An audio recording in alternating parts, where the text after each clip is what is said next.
Welcome to Your Town. I'm Jess Ryan. I'm a proud West Liberty alum and your host for today.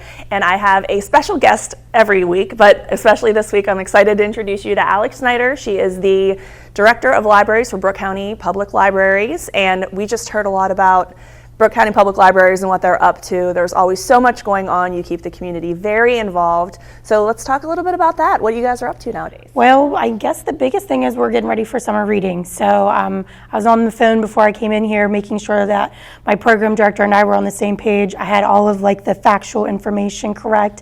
And we're just excited. Summer reading this year, we do the theme from CSLP every year. The Library Commission gets us the kind of the theme. There's a program booklet kind of information that we can use to kind of help us brand it.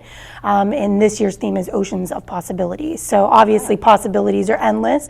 And our kickoff is June 6th. So it used to only be a month program in July, but when COVID kind of hit, we revamped, and I think a lot of people pivoted very quickly. And it's now a 2-month program for us. So June 6th will be our kickoff from 12 to 2:30. Families are actually going to do a scavenger hunt in Wellsburg. So we've had a lot of local businesses allow us to give them an image later on this month that they will literally put on their front door.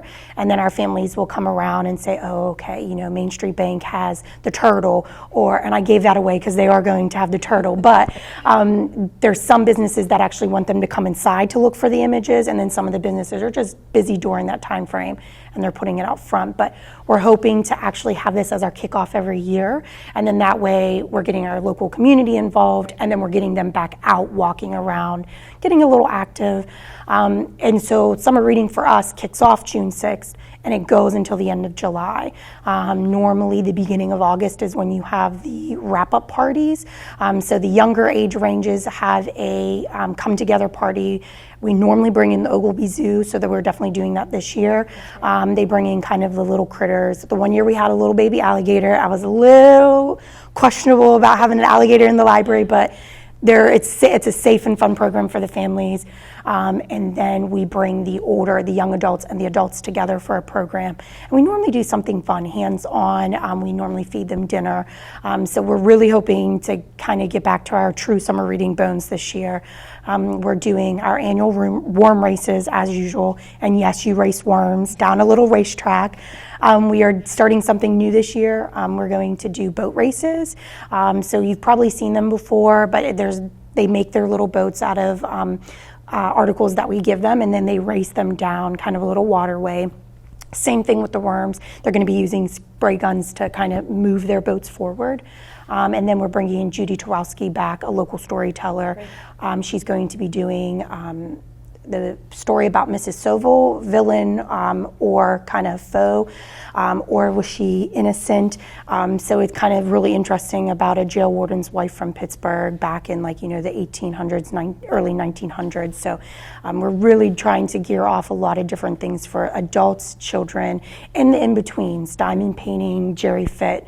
So we're packing it in there for the 2-month period. That's great. So for something like the scavenger hunt and the reading, how do people get involved and how many families do you expect to have? So because it's our first summer back on site fully for summer reading, we know that our projected numbers are probably going to be a little bit lower than what we've had in the past. But with our story hours, our story hour in Wellsburg is full. I think we only have an opening 2 in our fall and one, and so we just got those back up and running to our full slots. The evening STEM story hours has a couple families coming. So we're hopefully expecting our normal people, which might equivalent to about 20 people, but you never know. We could get upwards of 50, people together, and that's kids, families, because it really can be an all-age thing. They're all walking together. So to do the kickoff, that's what we're hoping for. For total in of itself, we always try to hit for about 100 registered summer reading people, and that's from youth all the way to adult ages. And we use an online platform now, so you register online, you record all of your books online. It dings you whenever you get to certain levels that you get a prize. And then at the end of it, you get your certificate and you get your invitation to attend the wrap-up summer reading program. So we do use the virtual component, but we also know that some people don't have reliable internet at home, or they just don't want to use or touch a computer. So they can still do paper logs, and we will take it and put it, input it virtually so that our end of summer reading numbers will reflect everybody. Great. And you mentioned that people don't always have reliable internet. And one thing that I heard about that I didn't know existed until last week when we talked about it are the mobile hotspots you guys have. Yeah, so West Virginia, I would say actually United States in entirety, when COVID hit, they kind of realized like, our broadband connectivity is a lot poorer than initially. So it shined a huge spotlight on what a problem was that normal everyday people are dealing with. So I was able to get a first grant from the CFOV down in Wheeling for a full year's worth of 7 devices of data. So 7 devices, each having monthly data plans, and these hotspots circulate to our patrons. All you have to be is a registered card holder, just because we know who it's going to, because it gets checked out, and you sign a piece of paper that you're checking it out, it's in working order, and you have it for a 2-week period of time.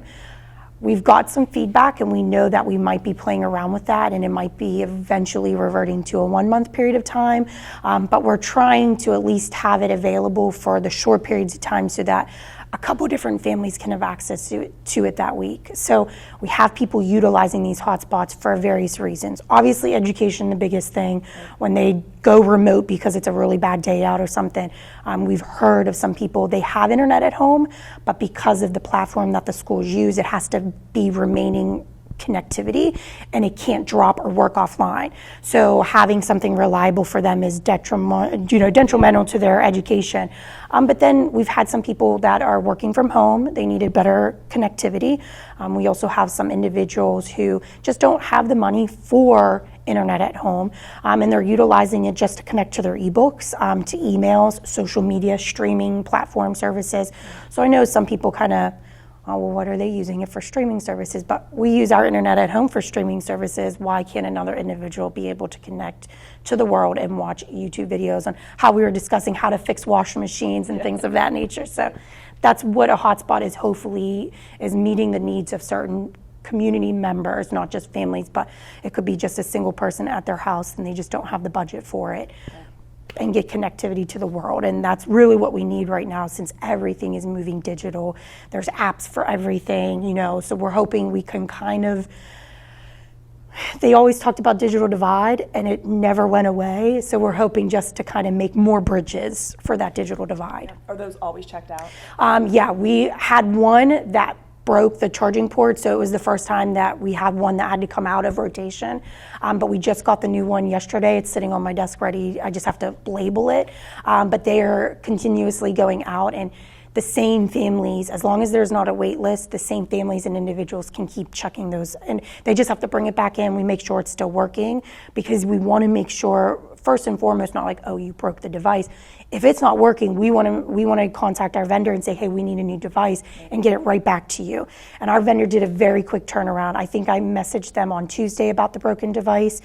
By Wednesday, the emails were going back and forth, and then the new device was on my desk yesterday. So It's fantastic. Good. And now, obviously, reading's important. We all know that reading's important. As parents, we really have to enforce that with our kids. So how do you talk to parents about the importance of reading? So unfortunately, nationally, but also state, the numbers are low by the time a child gets to 3rd grade.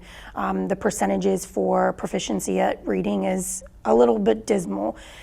With COVID really ramping, a lot of virtual learning, and then you have parents working from home, trying to do the virtual platforms, they can't do that all at once. So we know that there's even now going to be a little bit lower key where we need to continue to step up our game. So our biggest event has always been summer reading. It's always to help to prevent the summer slide.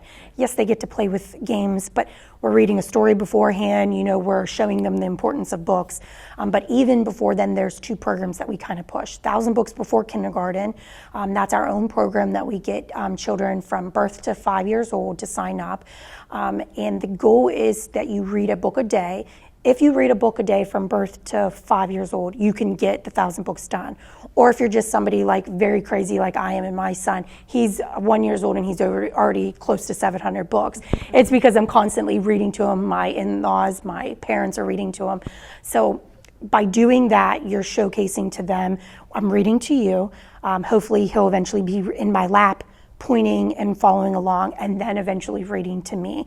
So that's the goal of that program, to kind of foster the community at home, but then to showcase that I know books can be boring for some individuals if you don't find the right things that they're involved with, but just showcasing to them that it's not scary, that they can do it, is our biggest thing for 1,000 Books. And then the second program is that we're also part of the Dolly Parton Imagination Library. So we were able to bring that back again, when COVID started hitting, right before COVID hitting, we were about to have our kickoff event and it got canceled. But the local Elks group was able to get funding. So they spoke with us, we spoke with Dolly Parton Imagination Library people at the Harless Center, and we were able to get Brooke counties back up and running. At that time, it was only for Wellsburg zip code. It eventually evolved to where the Brooke County FRN came on and said, hey, we have some funds. Let's open it up to all of Brooke County zip code people now. So that was a fantastic thing. We were kind of a silent partner. Well, I shouldn't say silent because I have a really big mouth and I love talking about Dolly Parton and any program that we can talk about with regards to books. So our goal as a library was to really educate the public, like, hey, go sign up for this. And it's the same premise. Before they reach a certain age, they get a book in the mail. They don't even have to do anything at the library, but we can help them register. But they could register themselves, and there's plenty of spots still open. I think that there's estimated to be about 900 and some children that are estimated to sign up for this program in Brooke County, and we're only a little close to 400 registered. So we have the space for our kids to register, and it just takes a little bit of time, name, age, contact information, and then they take care of sending it to your door. And last year we were able to put, our foot where our mouth was, so to say, and be able to really give back and put into the program itself, and put more money into it. So yes, every year we might not be hitting the full quota that they say, but we're ensuring that in the future we're able to still hit more and more. So we just keep banking that so that we can always continue to have the Imagination program in Brooke County. Great. And then outside of Brooke County, for people who want to do Imagination Library, for the people that you said you can help register, is it Dolly Parton Online? What is the... Yes, so you literally can just do a super simple Google search, Dolly Parton Imagination Library. Most likely, and 99.9%, hers will be the first that pops up. You click on that, and then it says where you can register, or it actually takes you to the map and says, is there availability at that time? So you sign up. It'll let you know if your direct address has availability to sign up at that point. And then if for some reason the area that you're in doesn't have funding for the program, they'll actually put you on a wait list and contact you when funding does become available. Okay. So maybe a community tapped out and they have to throw a little bit more funds in there, and then eventually you'll be let in. Or maybe a community, quite frankly, doesn't have the funding yet, but that helps Dolly Parton's Imagination Library team to say, hey, we have all these people from this community, and then they can attack those, community businesses, the county commissions, and say, hey, listen, we have like this many people registered. So it matters, even though you might not know that if you're registered or can register or not, register, because it gives those numbers so that it's a program that's hopefully fundable in the future. Right, and Dolly Parton Imagination Library covers half the cost, right? And then the local community. And the local, yes, and they pick it up. And we had it quite a few years ago, probably almost 10 years ago, Brooke County had it. But then due to funding, it had to be dropped. I think there was a couple different community funders in it, but it was just a really poor time at that time. But over the past few years, we've been able to build it back up. And I think with the right sustainable funding, we can continue to make sure that it is a program for the youth. And then once they get through that kind of initial years, summer reading picks that up. And then we have reading programs throughout the year. So we always have the Read Across America program in March. We have a fall and winter reading program. So we're always trying to keep it in the forefront that, hey, you can read and win some prizes at the same time. And they're not very fancy prizes for the other programs, but our summer reading is our big shindig. We go all out for it. So we're really hoping, we have Brook Hills Park always gives us vouchers. So we have a couple vouchers coming our way that we'll be able to give out as prizes. And some of them are full year passes to their park, and some of them are day passes. So, I mean, the cost of those alone are fantastic. And you guys have so many programs within your library, and they may not be mimicked at other public libraries, but I know that you always support everybody in their local communities going to their local library. 100%. I want you to come to my libraries, obviously, but I always want you to utilize your local library. And I've said it before, you have the waves of people using it.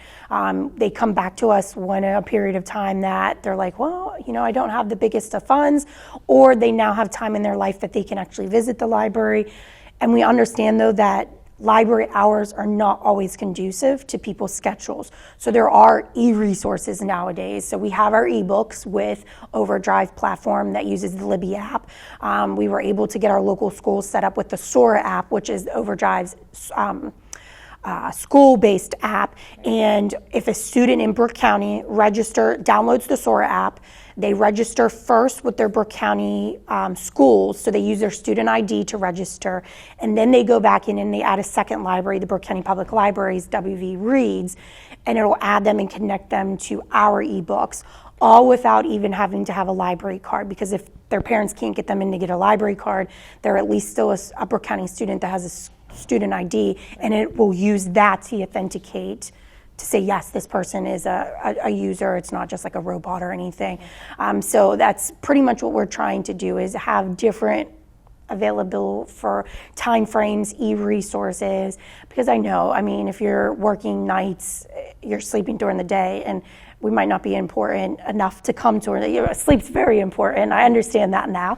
But it changes for everybody.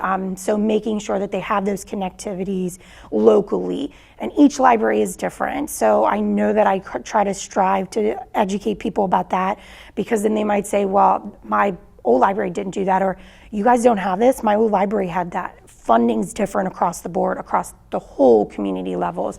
And some things are more in that area, some things are more, so just get to know what your library has to offer and use multiple libraries.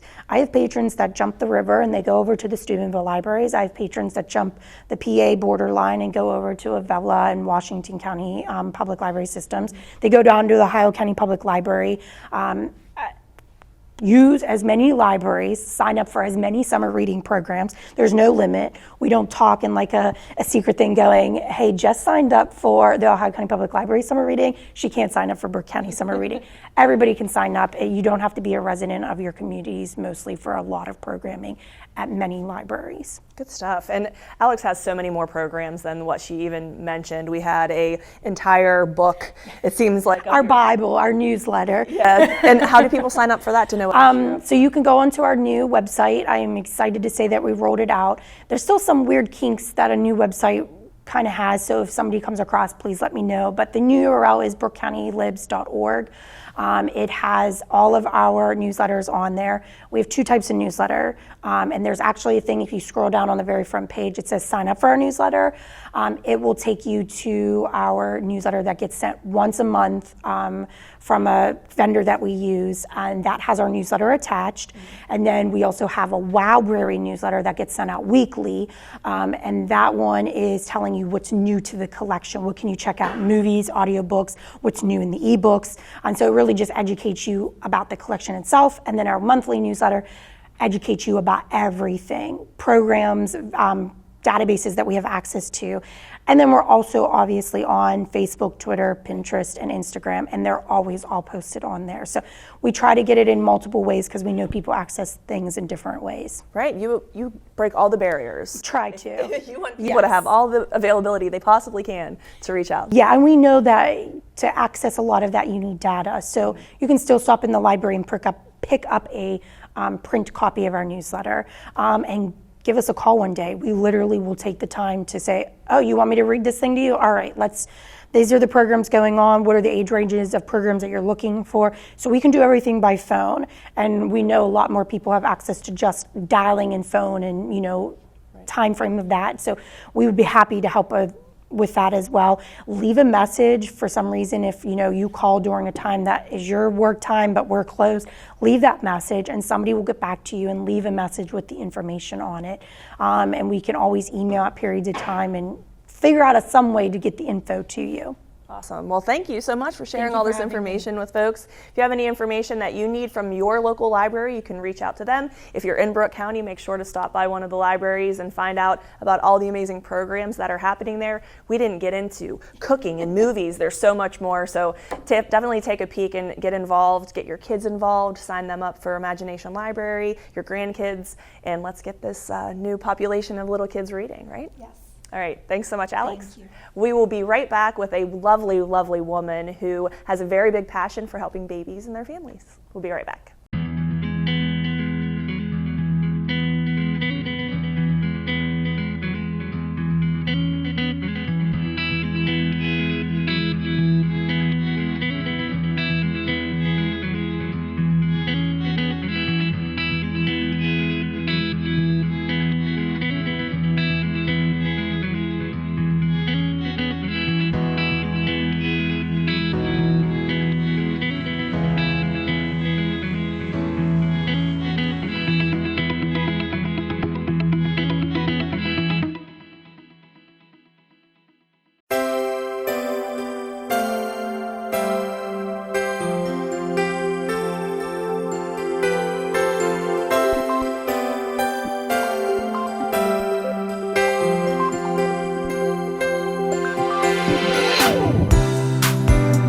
Welcome back. I'm Jess Ryan, and I'm excited to introduce you to Faith Hicks. She is a sweetheart, super, super passionate about the Gabriel Project. It's an organization that I like to talk about a lot because, honestly, unless you've needed the services, you may not know it exists. But this is a service that provides a lot of help to a lot of families in the Upper Ohio Valley. And Faith is the chapter coordinator for Gabriel Project. Thanks for joining me. Jess, thank you so much for having me. It is such a pleasure to be here all the time. It seems like we've not been able to meet for a couple of years, but guess what? We're back to it and things are looking up. Again, thanks. I am so passionate just in the whole sense that I get to deal with babies. And what better than babies? Might be puppies, but truthfully, babies are my passion. Northern Programs Gabriel Project, just to give you a little bit of an update, because again, we often are told we aren't always heard about unless you need our services. Right. We got our start 25 years ago. This coming June, we're going to be celebrating 25 years as the Gabriel Project of West Virginia. Congratulations. Thank you so much. We're very excited about just the positives and how we've grown and just the differences of what we've had to do within the community. But what we are specifically looking at the Northern Programs Gabriel Project is seeing a little bit of a change from what our mission first started 25 years ago. The mission at that point started dealing with young moms, a lot of family needs, but at that point it was basically geared to young pregnant women, the need of the baby coming home. We still do the same thing. We give out the safe cribs, we give out the safe car seats, we assist with diapers and other specific needs, but the makeup of a family has completely changed. Right. So we're not now just seeing moms. I am very positive and I've become very passionate when I think about fathers. It's such a nice thing because we have actually single dads that are coming to us. And maybe the circumstances are a little bit different than what it used to be in that sense, but again, it's showing the opportunity of a dad and what a dad can bring to the family. Times are changing because of just the whole addiction population, just the whole aspect of what is going on out there in this world of change. So we're seeing foster. And I just posted something on our Facebook page saying about Mother's Day. And my post was specifically that it's not just always a mom. It can be a mother, it can be the father, it can be the foster parent. And I had somebody pop on and say, foster to adopt, and I'm all about that. So I have to remember the adoptive parents, the grandparents, the kinship. So the positive is we want to recognize this being May, this being what I consider our month for the whole aspect of moms, we're celebrating Mother's Day. We actually are doing something in our chapter office, which is in Wheeling. And just to give a little shout out, our northern programs is Hancock County all the way down to Wood County. Of course, we're talking, and Jess is being so kind about our town, your town, but the opportunity is we deal with 3 different United Ways. So what I'm talking about is a little bit of what happens in our community, but might be a little bit different in our other locations because we deal with specific community needs. But if, for example, anybody ever wanted to think about a way to give back to moms, this month is an opportune time to give back to moms. We are currently looking at providing the moms that come into our Wheeling location with a Mother's Day gift. Oh, that's We're great. also doing raffling. We've had local communities turn around and provide us with Mother's Day gifts. We're going to be drawing for the Mother's Day raffle baskets. And again, it's not just moms, it's whoever comes in and visits us that day that we are open, that we enter their name, and then we draw for each day. Okay. So we are looking. I mean, you could always get on our website. You could always just get and write a check out to Northern Programs Gabriel Project and send it to our address, because it does take a village to raise those babies. But again, I'm very proud of the fact of what we do. I love your program so much, and you touched on a very hot topic now, and it's grandparents becoming parents of their grandchildren. There's different various reasons for stuff like that to happen. It could be, unfortunately, a parent fell ill and passed away, and the next of care would be the grandparents. But there are a lot of people who have gone through generational poverty who then thought that they were past the point of raising kids, which is such a large expense, and now they are grandparents and they just don't have the means and didn't plan to have that. It's hard enough as an expecting parent to financially plan to have a baby, but especially for grandparents. Absolutely, and just what you said, an expectant parent is expecting. So they're looking at the fact that hopefully within the 9-month period, we've been able to gather some of these things that we need. Just got a phone call yesterday from the hospital, and it's a similar situation. Mom can't take baby home, so kinship grandma is bringing baby home, but wasn't prepared. Really did not assume that there would be an issue with baby being able to go home to mom's house. So do we have a crib? Do we have a car seat? Guess what? Come in, we sign you up, we help you out. We do. We try also, as we're providing these cribs, we always want the whole aspect of reunifying the family. But we sometimes understand that that just doesn't work out for the benefit of everybody. So when we provide a crib that's going to build into a toddler bed. So we're trying to get the best, what I always call bang for our buck. Right. So we're looking at the fact that they're getting a crib that will grow with the infant. Right. We do the same thing with car seats. We don't always give out those, we never, I should say, give out those car seats that have the basket to carry. Because again, we often have moms that are contacting us and saying, that's what I got, but now they don't fit in it anymore. So we do the convertible, which is rear facing to front facing. And it also helps a family understand how to stretch their dollars a little bit to get the best out of it. But yes, so many more needs. Hygiene has become a very needed thing. And I think it's just the aspect, and I think we've noticed it, and we just had something happen yesterday.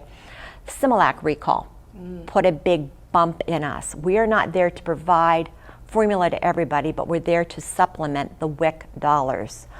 But when the Similac had their recall, it really set us back. Right. Well, we just found out that there's a probable recall, hasn't officially been done yet, but it's been posted, where at Walmart, Parent Choice baby wipes are not good. So truthfully now, we are looking at our shelves and we're pulling anything. I actually have a mom who contacted me yesterday and said, I took this brand home never thinking or realizing why my baby's bottom is now red. But guess what? Now that I've heard this, that's what's happening. So hygiene products, things that, yes, we maybe used to use a washcloth, but we're a much more mobile society now. So carrying that washcloth in the baggie just doesn't quite work as much as it used to, because your babies are going from one location to another one.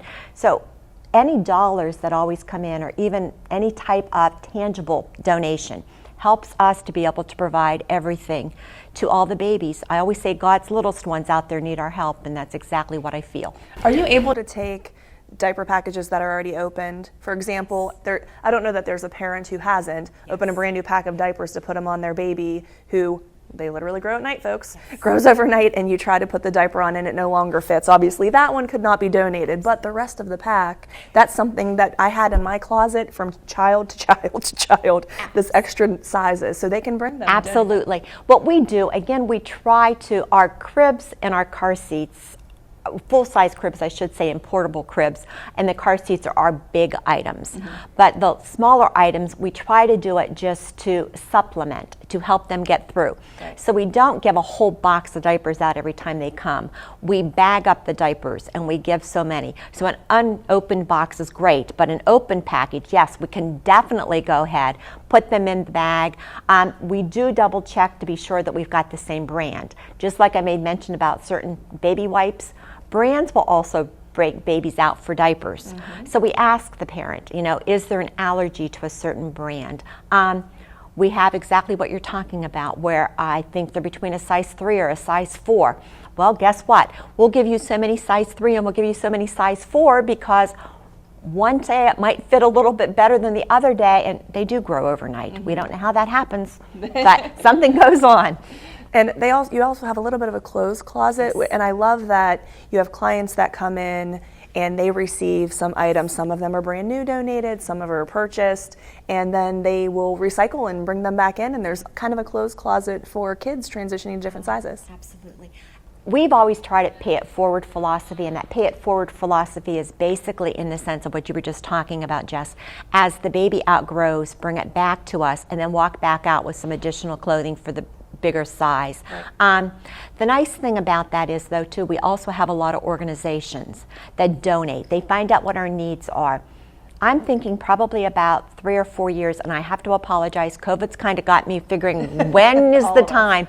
BB&T Bank, Truist Bank, and we have a lot of support from a lot of banks, but they literally supported us by starting a baby diaper bag. And we as the older individuals can basically say we fill that diaper bag with layette. Well, we have a lot of parents that think, what the heck is a layette? Well, basically that diaper bag is filled with some of the hygiene, a onesie, short sleeve, long sleeve, a sleeper, just little things that when the baby comes home, they have for them. And again, as they outgrow, which hopefully they do very shortly, and a lot of times they do, they just bring them back and they switch them out, and it kind of goes from there.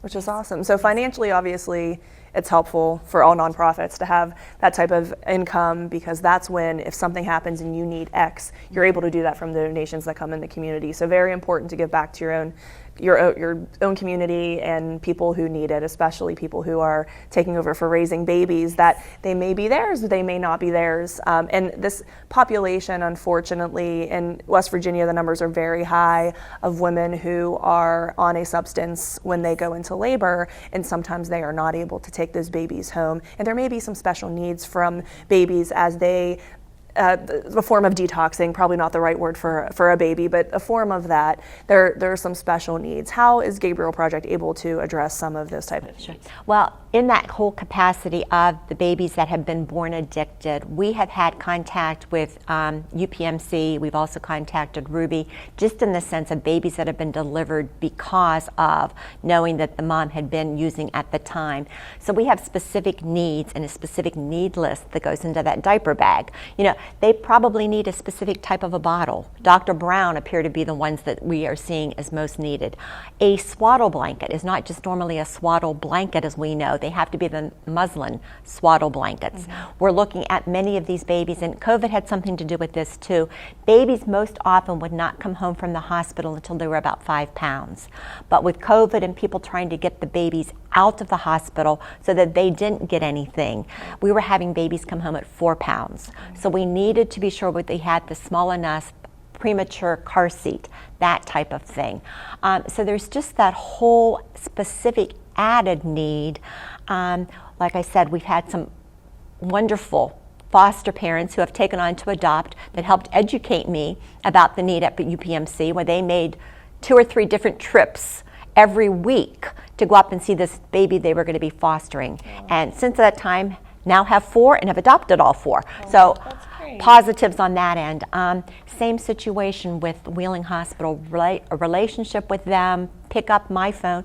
Yes, not everybody gets my cell phone number, but some people do, because we're about the babies, and when they can't reach us at the office, I'm sure that we've got volunteers who are going to meet them at the hospital and be sure we can meet their baby's needs. Right.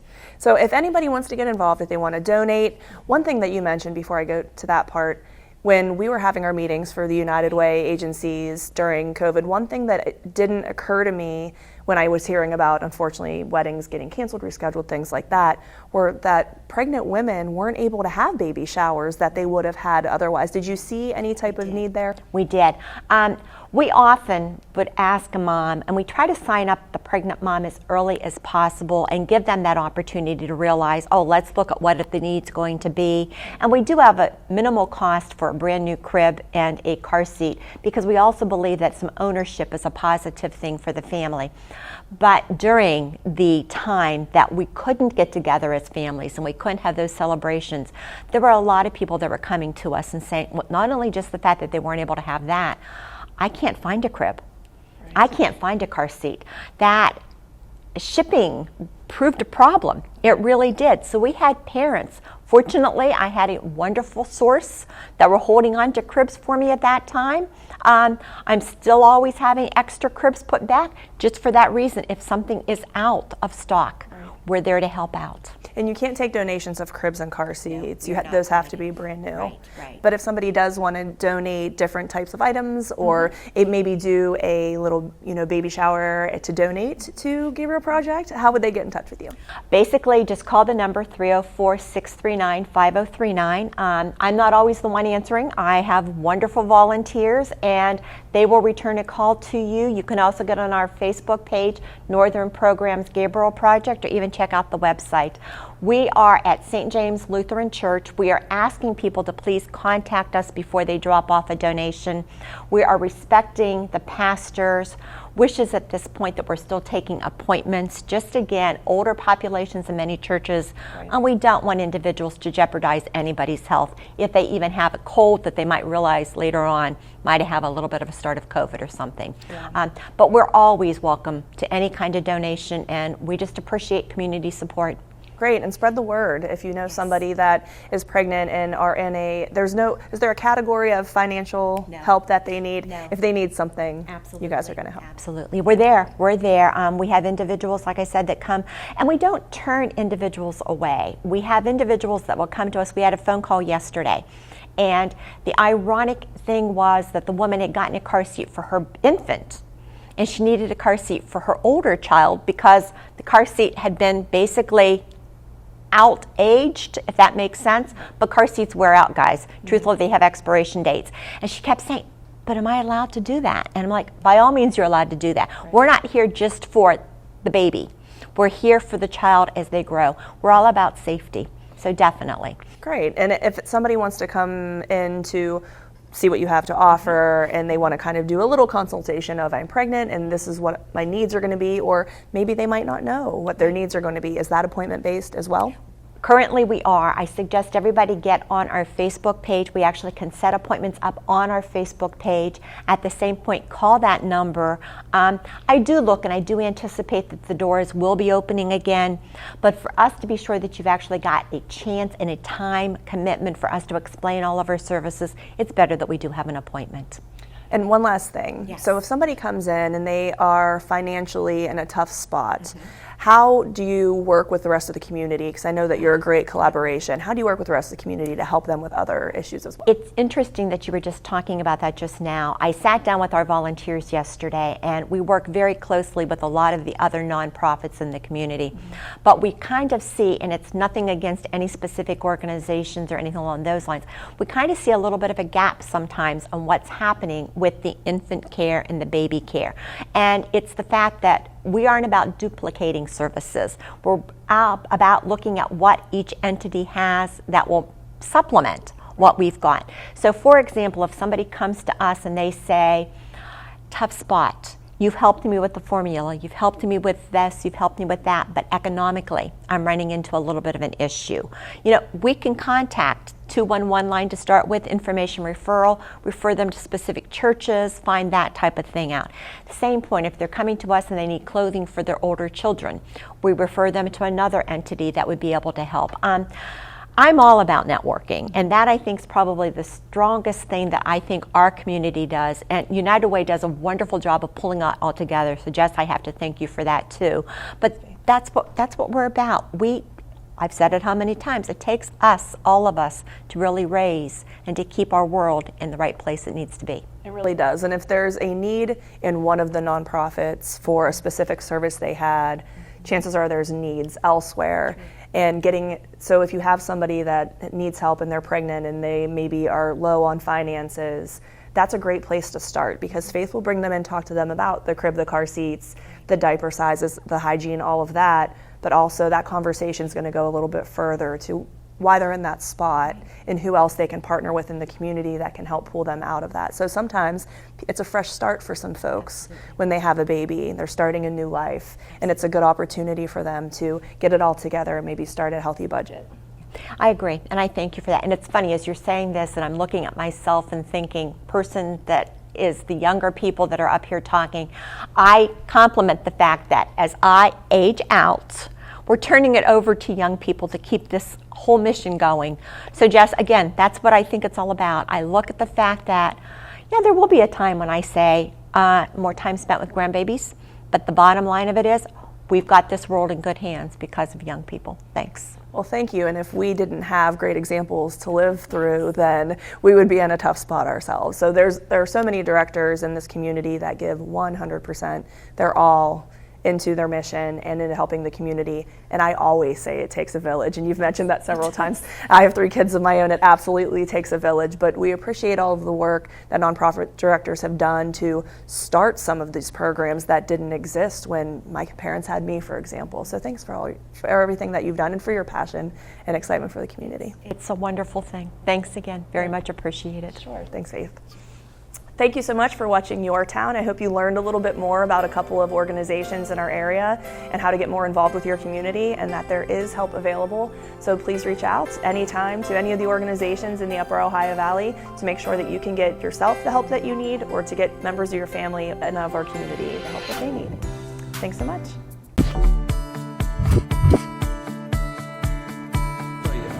Hi everyone, my name is June Bronlick and I'm one of the students in the BA, BS to BSN program here at West Liberty University, and I'm going to show you what it's like to be a student here. So now we're heading off to evidence-based practice. What do you use for communication between you and your SPA? I know you would never call the doctor or anyone, right? So the BA, BS to BSN program is designed for students who have already obtained a bachelor's degree, whether that's in the arts or in the sciences, and they're looking to obtain another degree, specifically a bachelor's in nursing. The structure of the program is set up in a way that once you're admitted into the second degree program, you immediately go into what would be considered your junior year. So you're completing your junior year fall and spring with the traditional students. So what's going to make the second degree program different is that your senior year will start in that summer immediately following that junior spring semester, and it's going to be completed in the fall. So you'd be graduating in that December. So obtaining a second degree, a bachelor's degree in science of nursing within a year and a half. And now we're heading off to professional nursing. So let's look at this. It's the absence of the parasympathetic ganglion cells in the submucosa, okay, right below the mucous membranes. So to apply to the program, you're going to already need a bachelor's degree, whether that's in the arts or in the sciences, and there are going to be prerequisites that are required to the application process. You're going to need classes in chemistry, microbiology, anatomy and physiology, along with a write-up describing why you want to apply specifically to this nursing program and what's drawing you to be a nurse.